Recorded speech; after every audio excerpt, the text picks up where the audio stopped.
ما يقدم من خلال الكرة المغربية والله يجب أن يدرس عندنا، ويجب أن يدرس في كل دولنا العربية وليست الخليجية فقط. اليوم اللي شفناه من الفرق، لا يقول لي واحد، لا يجيني واحد يقول لي هذول كلهم عايشين برا، هذول كلهم أجانب يعتبرون هذول محترفين. منتخب المغرب للمحليين فاز ببطولة أفريقيا. اليوم هم جايبين مدرب لديه مشروع، مدرب اليوم تم تأسيسه في أوروبا، وتأسس تدريبيا من خلال أكاديمية أندرلخت البلجيكي. محمد وهبي. والله أكبر. اليوم صحتهم احنا ما نقدروش نحسدوهم، لا بصح الكونترا. انا بالنسبه لي فريمون بصحتهم، لانهم تمكنوا من الظفر باليوم فوزي القجع. عنده سلطه يطبقها، يفيد منتخب بلاده، ياتون بمنتخب مشكل من نجوم ينشطون في اوروبا. قلت لكم الله.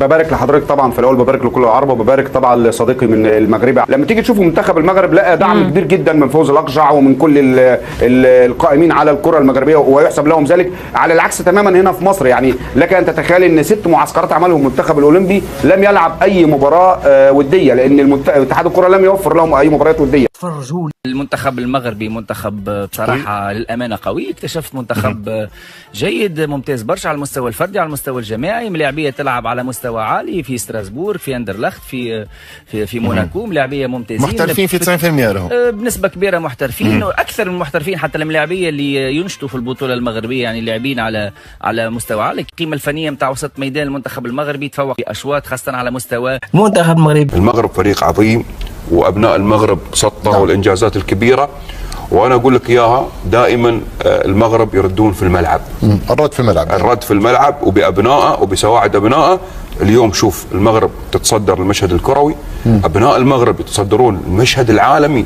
العلم المغرب يتواجد في كل مكان. عبد الله، هذا انجاز كبير جدا لدوله المغرب، لقياده المغرب، للمملكه المغربيه، وايضا للسيد فوزي الاقجع الجندي المجهول في قيادة الكرة المغربية. عبد الله تكلم عن الكرة المغربية، تكلمنا عن الكرة المغربية والفوارق الكبيرة الفنية. الفوارق الفنية كبيرة اعتقد بين المغرب ومصر.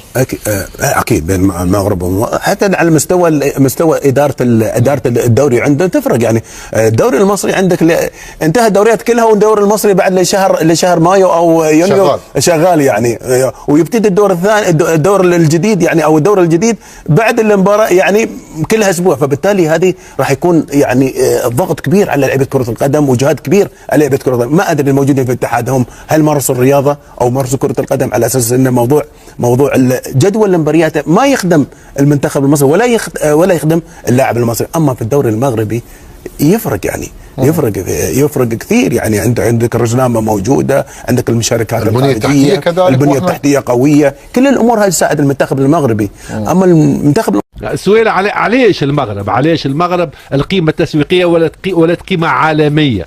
ما لازم نتسائلوا علاش. لاعبيتهم يلعبوا في لي جراند زيكيب اللي في اوروبا. هذا هو. وعلاش المواهب توا الجاليه المغربيه اللي برا، ما فما جاليه تونسيه وفما جاليه جزائريه فما ولا مصريه ومغربيه مصريه بلوز او موان، مصريه اقل في اوروبا. لكن نحكيو في اوروبا يتكون اللاعب بالتكوين الصحيح. دائما ما يكون المنتخب المغربي هو المتفوق بالتكوين الصحيح.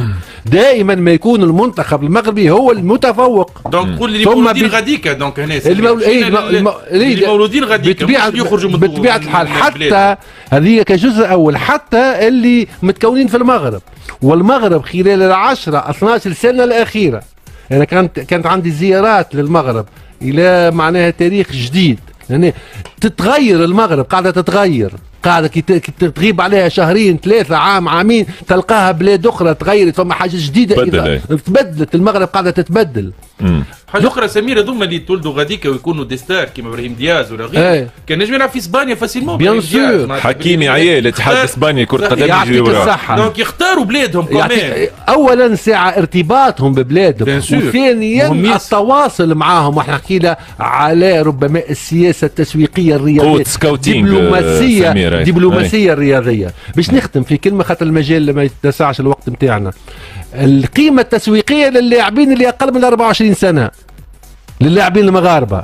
ها هو المستقبل كيما خوماش كيما زاد هذا المستقبل. راك شفت في الاولمبياد تشكيله المنتخب يلعبوا في برشلونه ما نحكيوش على حكيمي واكرد وغيره وبونو وغيره لانه هذوكم ملاعبيه كونفيرمي. ما يعطيني من 24 سنه وارجع التالي اقل باش تلقى قيمه تسويقيه مرتفعه جدا. اذا المنتخب المغربي امن حاضره وامن كذلك المستقبل.